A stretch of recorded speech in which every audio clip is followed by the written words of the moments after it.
Welcome back to the Mindset Channel. This is where we explore how ancient wisdom meets modern mindset work, practical tools and strategies to move your life forward. Not in a fluffy way, but in a real, grounded, and practical way.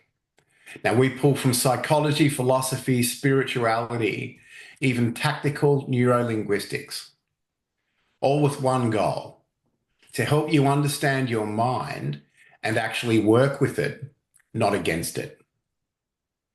Now, this isn't about hype, it's about depth. It's for those of us who are ready to know, to dare, to keep on going. So let's dive in. But before we do that, I just want to ask you a quick question, Crom. Yeah. Before we get into this topic here, what's the first thing you do when you get out of bed in the morning? Yeah, it's one of those things.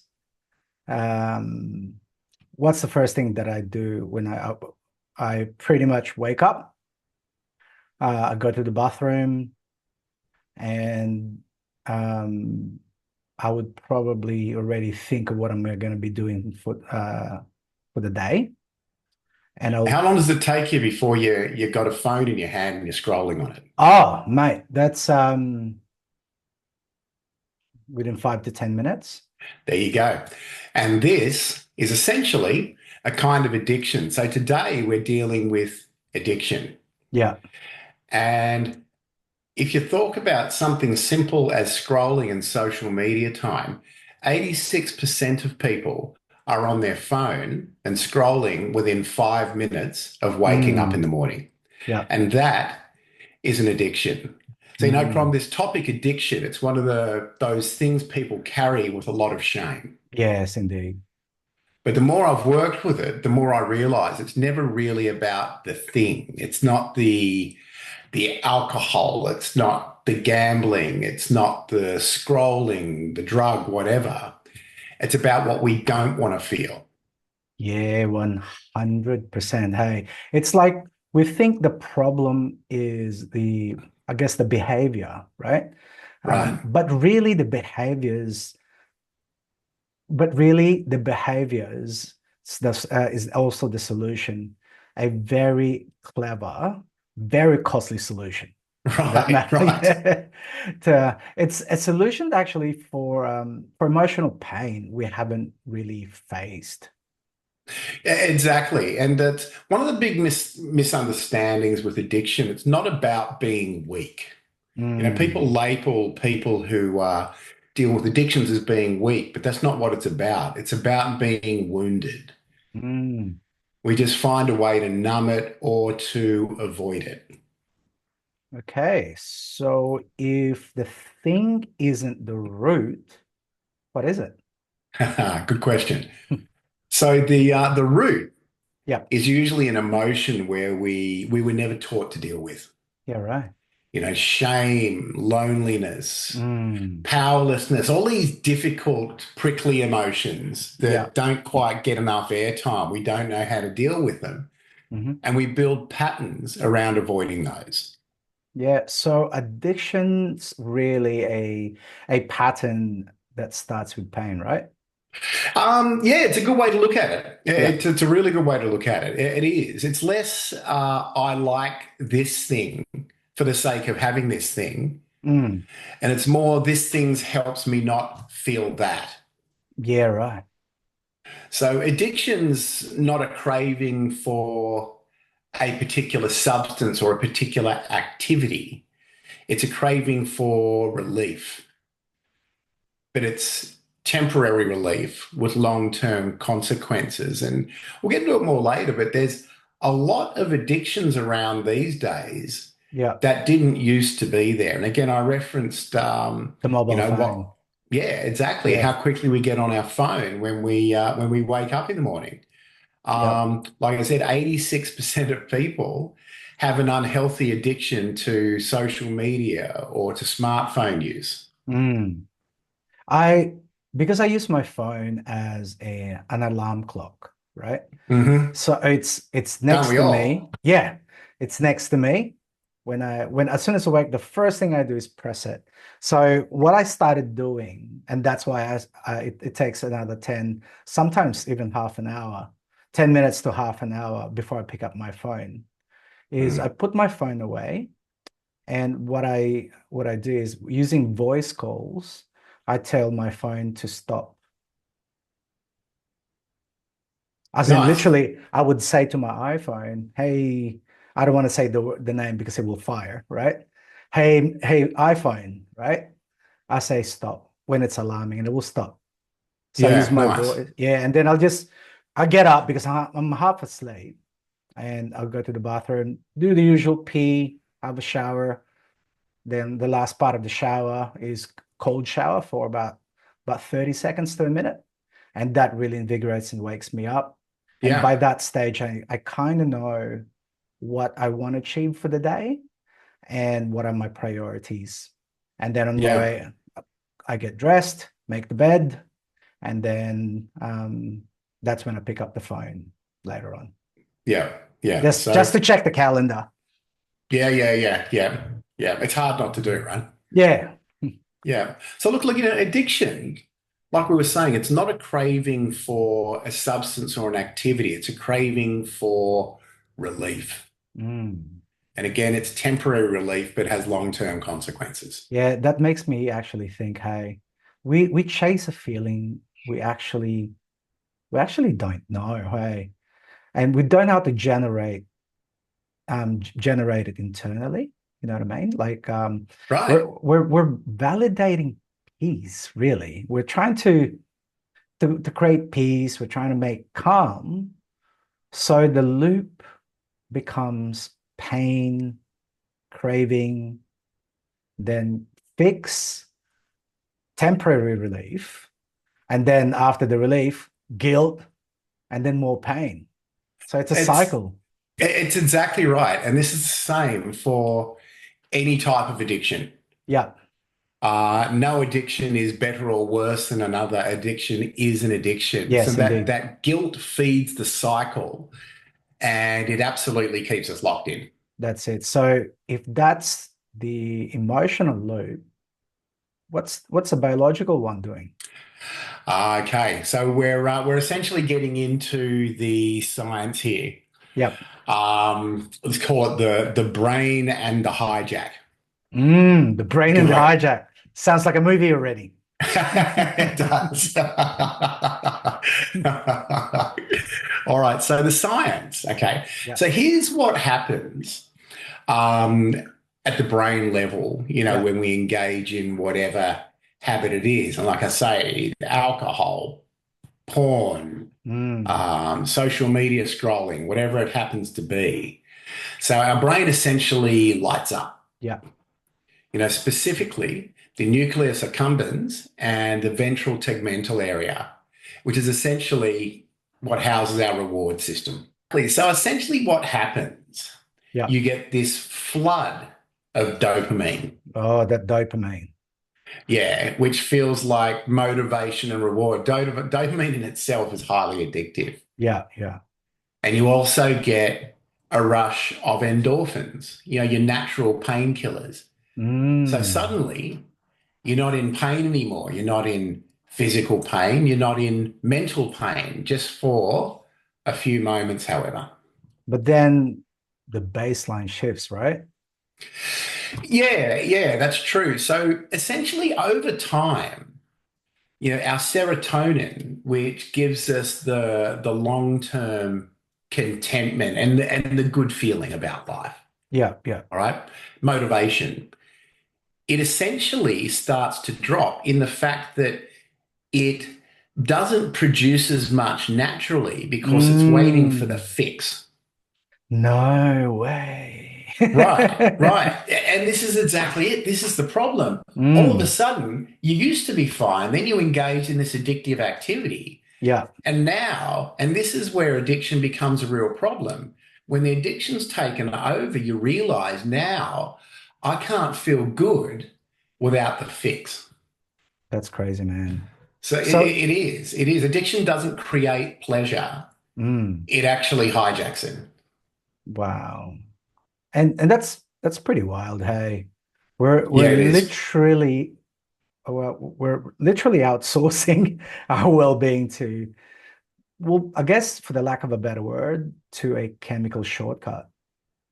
Yeah, to a chemical shortcut, an activity, Mm, whatever it is, which even if it's an activity, yeah, it is essentially just a shortcut to, the dopamine and these feel-good chemicals. mm, Which is why when someone quits something cold turkey, all right, and there are numerous ways to recover from an addiction, but when someone quits something cold turkey, it's not just about discipline. This is the misunderstanding. People who don't understand addiction, what's wrong with that person? They should just stop it. mm, But it's as much about its biology, mm. its identity, and that deeper fear underneath. Yeah, that fear, it's really what keeps us hooked, hey. Yeah, it is. It is. So the real enemy, what's the real enemy? And I have this conversation with people a great deal. It's not the substance or the activity itself. Yeah. The real enemy here is avoidance. Wow. Okay, so what are we avoiding? Okay, so firstly, it reminds me of a conversation that I have with most of my clients at some stage, because a lot of Mm, people are dealing with anxiety-based patterns, yeah. tend to run a lot of avoidance. All Mm, right. Now, here's part of the problem. Issues left avoided tend to grow horns on them. you're right. Yeah. Uncomfortable thoughts avoided tend to grow thoughts on them. So we avoid essentially what feels unbearable. Mm, And often it's not just one thing, it can be layers of uncomfortable emotion. like Like, say, for example, shame.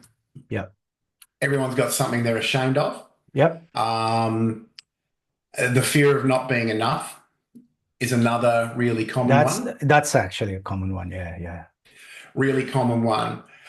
And this is one I hear about all the time, the grief of who we could have been if we Mm, hadn't gone down this particular path, which again is exactly what keeps you stuck in the loop you were talking about a while ago.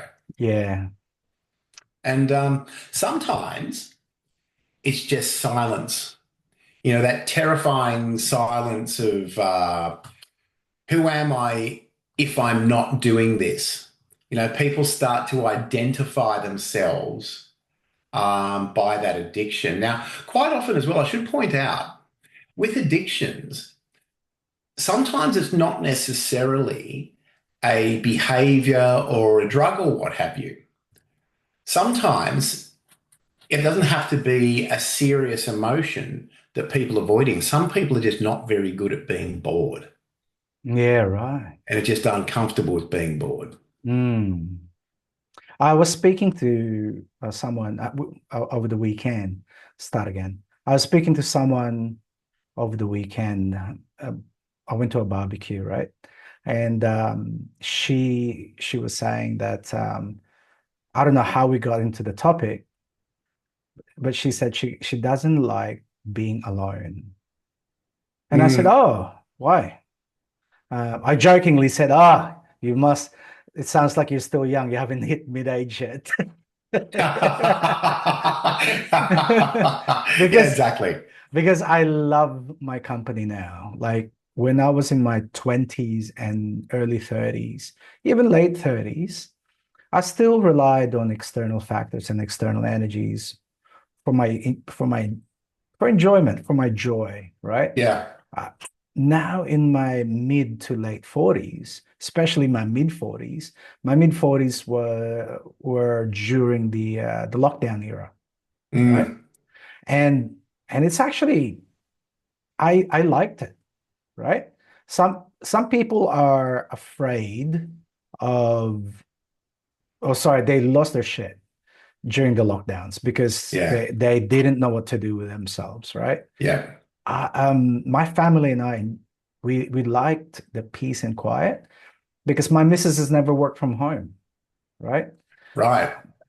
We also discovered that we were not very good teachers to our children Mm. because we had to do the schoolwork with them. I But we discovered I was a terrible barber for my kids. That's so funny. So yeah, so I was talking to this girl, and this woman, should I say? She's not just a girl; she's a woman. She's still pretty young. I think she's in her early 30s, and she said when she's alone, she starts feeling sad, right? Mm. And I said to her, it's like, oh, are you impatient? And she goes, oh no, she said she doesn't have any patience. She needs a lot of things Right. immediately. And she didn't say it that way in a demanding, I'm impatient way. She just said, oh, if I need something, I'll just go and do it. And she couldn't handle being by herself because it makes her sad.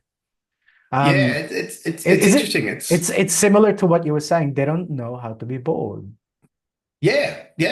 And a lot of people I deal with, they're fine most of the time, but it's the problem is when they're by themselves. Mm, Like I say, it's that terrifying silence. It's that, who am I if I'm not doing this? yeah, that's it. And that that last one is heavy because sometimes the addiction becomes the identity, your identity, our Yeah, identity.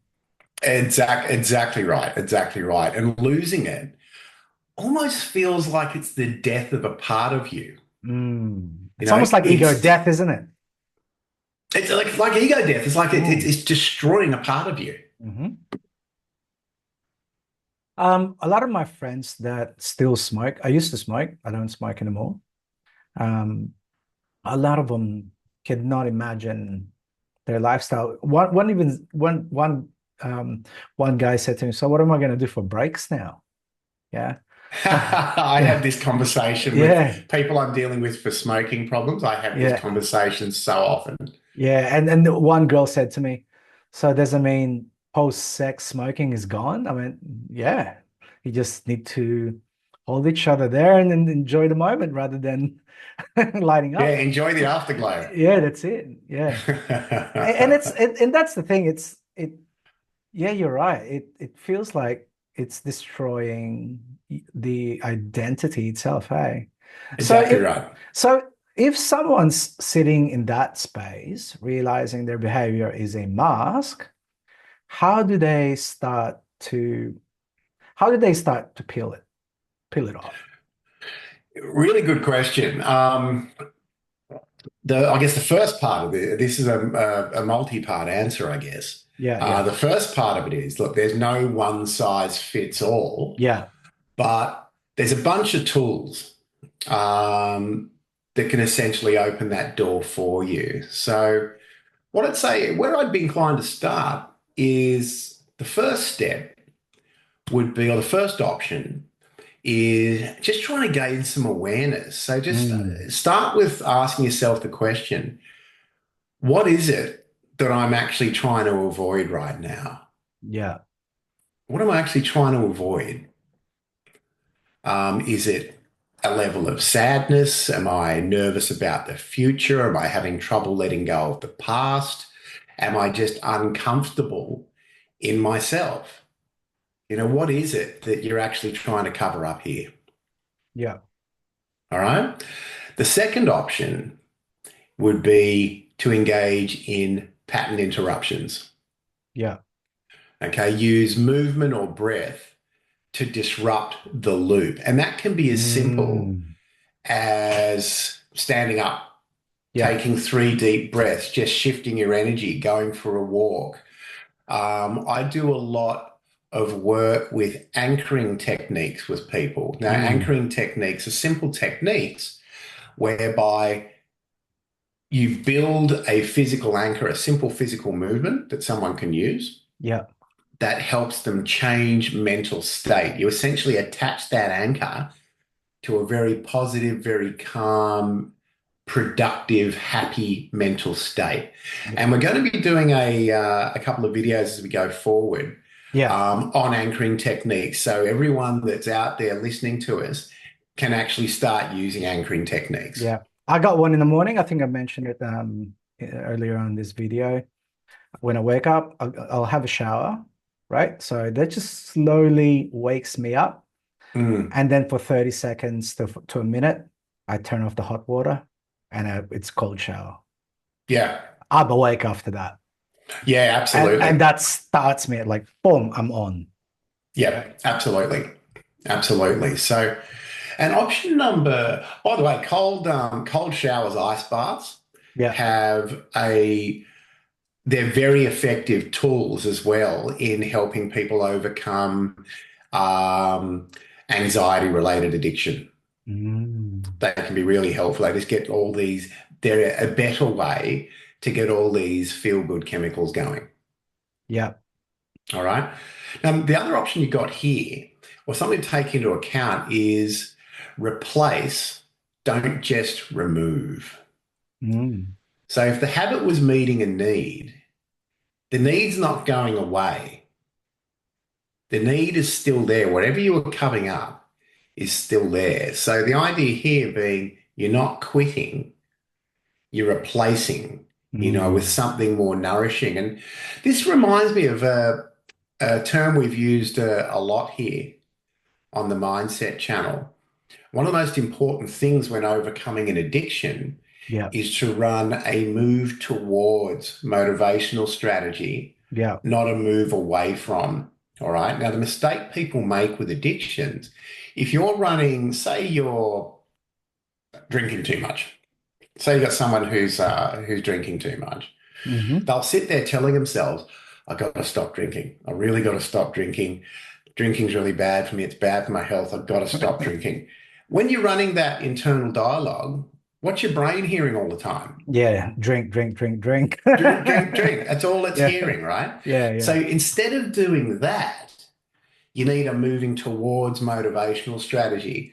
And essentially, one of the things that I get a lot of people doing is instead of thinking about the addiction, let's move towards something new. Let's move towards, for example, mental and physical health, Yeah. well-being, quality of life.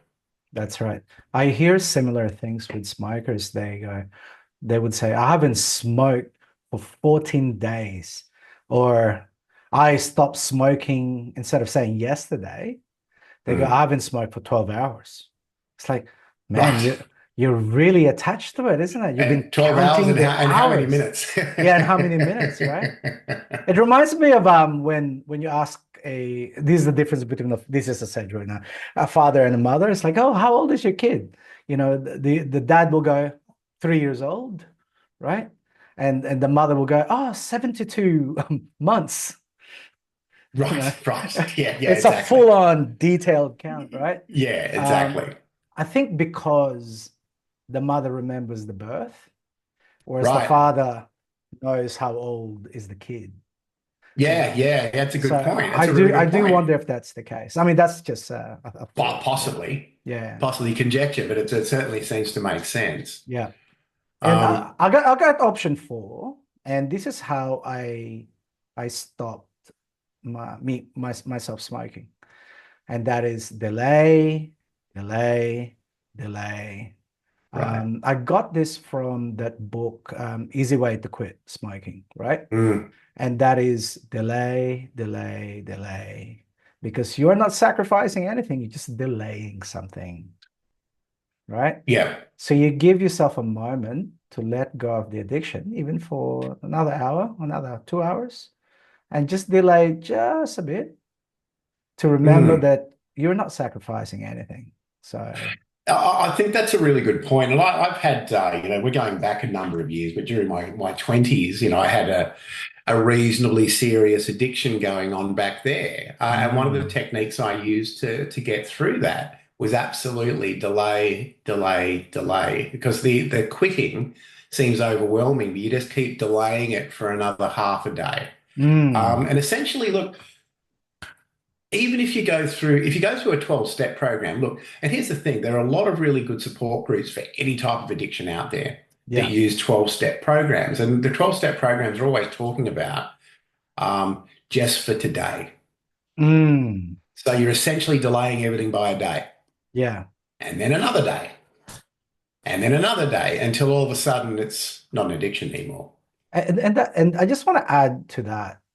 Remember, like we mentioned here, you're not sacrificing anything, right? And I Mm. just want to remind people what's the meaning of sacrifice. And that is to make something holy, Hmm. right?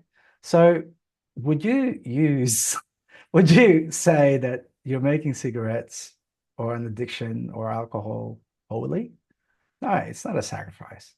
You Mm. weren't born with it. So I'd never heard it explained like that. yeah, Yeah. so you're not so, so like if, okay, this is what I think anyway. So if I'm scrolling to escape loneliness, maybe I actually call a mate, right? Right, Yeah. right. If I'm drinking to unwind, maybe I do breath work or journaling, right? That is exactly right. You just delay. Yeah. Yeah. And to just keep delaying, it's not about deprivation. Yeah. It's about redirection. That's it. I was listening to a really good podcast and I got this from Alex Hermosi, right? And he's a he's a very successful entrepreneur. And what Mm. he is very good at is marketing, sales, and operations. But is an excellent sales guy, right? Right. So I think his thirds, even though it's third, it's still above everybody else. And that is turning your life as an operation. So everything is a process and a procedure. Exactly. Yeah. And one of the questions he was asked is how do you how do you deal with impatience or boredom, right? How do you make that as an operation of the business? How do you create a standard operating SOP process in that? Yeah. Right. And he said, I love it. He goes, okay, when we're impatient, it's because we want something to happen now. When we're bored, is because we're impatient because we want something now. Right. Right. Yeah, it's I mean, okay, that's brilliant. And the reason we're bored and impatient is because we've got nothing else to do. Right. So do something else. And I went, Yeah. brilliant. So It can, yeah, exactly. You can way overthink this stuff. that's it. So that's what I did. So for me to delay the smoking, I did is what I did is, all right, I'm just gonna do this, just one more. And I haven't done my breath work today. And breath work is important, especially if you smoke, right? Yeah. Um, I would say uh, your body, you, the person, and your body deserves 30 breaths. That's Right. it. You offer your body and yourself 30 breaths. Just focus Yeah. 30 breaths. And Yeah. that's the breath work that you do. I Yeah. saw, yeah. Yeah. Great idea. Great idea. So, yep. Yeah. So again, it's not about the deprivation. It's about redirection. Yes, that's it. And that's where we were. I think that's what we were exploring in the day one of the mindset reset we put together. Yeah, that's right. That's right. Remember, it's that first journaling prompt. Yeah, Where do I feel stuck? And what emotions show up there? yeah. So many people realize they weren't stuck in behavior. They were stuck in an erroneous belief. Erroneous belief. Can you remind us again what's erroneous belief means? Erroneous belief, just it's essentially a belief that's wrong, Mm. and it comes back to something I often say, just because you think it doesn't make it true. Yeah, I got an evidence for that, ladies and gentlemen who are listening to this. Um, how many times have you done a math quiz or exam and you thought your answer was correct because you thought about it Mm, and then it was wrong? So similarly, Erroneous beliefs is this: just because you thought about it doesn't mean it's right. Doesn't make it true. Doesn't make it true indeed. Yeah. That's big, hey. Which makes me wonder, what role does identity play in keeping us stuck? Wow. Really, really good question. Um, Look, the role of identity in all of this is massive. Yeah. All right. We unconsciously build these stories around ourselves, common ones like I'm the black sheep. Mm, I'm the anxious one. I'm the guy who always fucks it up. yeah. We all come up with these stories, that And just don't do us any good. that's it. I know a lot of people, especially if they're um I think we chatted about archetypes, right? Which is universal behaviors or universal, almost shared personalities that we have, right?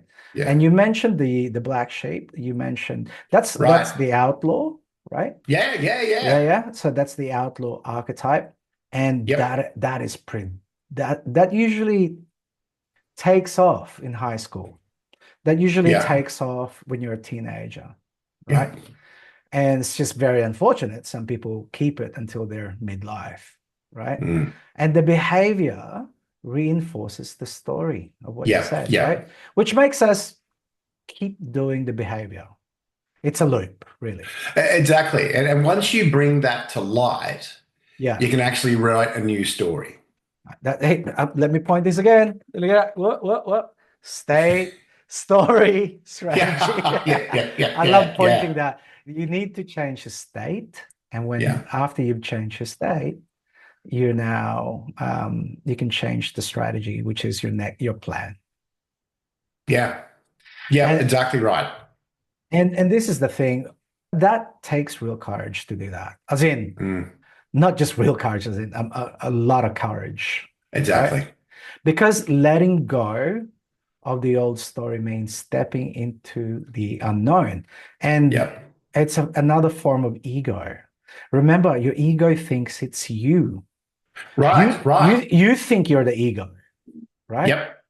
And if you kill the ego, it feels like you're killing yourself or you are dying. That's why Right. that's why people that take the drug DMT, Yeah. they think they're dying, right? Mm. Because their ego is dying. Right. And don't take DMT, we're especially in the subject of addiction, right? Yeah.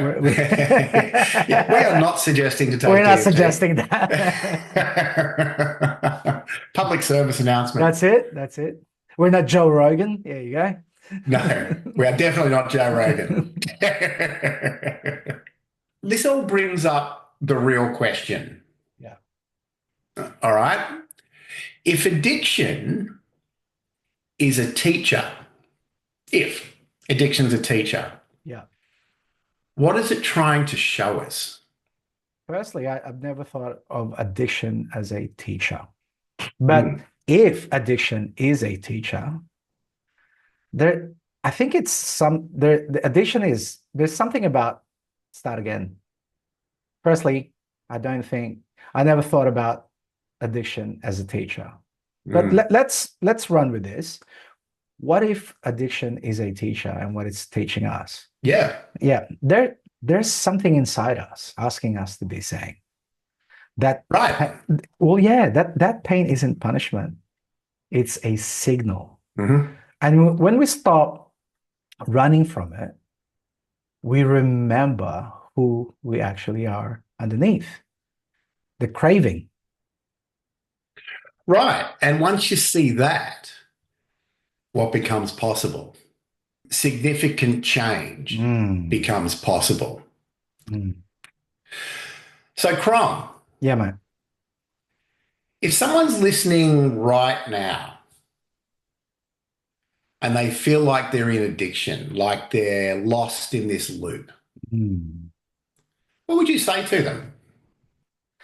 Okay, let me think about this. Okay, I'd say this, guys, you are not broken. You are not failing. You are in pain. And you've just been doing what you know to survive that pain. But here's the truth. You're stronger than you think. You're Right. wiser than you've been told. And the part of you that chose to listen today, that's the part that's ready. You don't have to fix everything today. You just have to face one moment with a little more awareness. And that's it. It might be the next craving, the next scroll, the next night you want to check out. In that moment, just pause, just breathe and ask, what am I actually needing right now? Like truly ask that question. And whatever the answer comes, don't judge it. Hold it, listen to it, and let that be the beginning. You don't need to know the full paths. You just need to take the first step, and then the next, and then the next step, and then the next step. Because that's how healing works, hey? That's how change happens. All you need is to get started and keep on going. Absolutely spot on. Absolutely spot on, Cron. That's exactly right. Just get started, keep going one step at a time. Yeah. So, look, everybody, thanks for being with us here on the Mindset channel today. If you found this episode useful, like, share, and subscribe to this channel. Click on the bell button so you'll be notified when the next episode comes out. Once again, this is Jono. This is Chrome. Thank you for being with us, and we'll see you on the next episode. Bye for now. Thanks a lot for coming along, people. We'll see you next week.